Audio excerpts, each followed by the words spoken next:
আসসালামু আলাইকুম। আজকে আলোচনা করব মেবেন্ডাজল গ্রুপের সোলাস ঔষধ সম্পর্কে। সোলাস সাধারণত অন্ত্রের কৃমি যেমন গোল কৃমি, ফিতা কৃমি, হুক কৃমি দূর করতে ব্যবহার করা হয়। আজকে আমরা জানব ঔষধটি কিভাবে সেবন করবেন এবং কি পরিমাণ সেবন করবেন। চলুন জেনে নিই।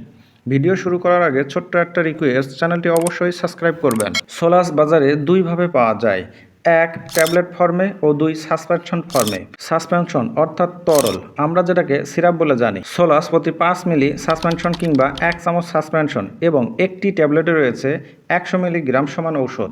যারা ট্যাবলেট খেতে পারে না তাদের জন্য সাসপেনশন 1 চামচ সকালে ও 1 চামচ রাতে, এভাবে 3 দিন খেতে হবে। আবার যারা ট্যাবলেট খেতে পারে তারা একটি ট্যাবলেট সকালে ও একটি ট্যাবলেট রাতে, এভাবে 3 দিন 6টি ট্যাবলেট চুষে খাওয়াই উত্তম। এই ওষুধটি খাওয়ার সময় অবশ্যই মিষ্টি জাতীয় খাবার এড়িয়ে চলা উচিত এবং অতিরিক্ত গরমে এই ওষুধ সেবন করা উচিত নয়।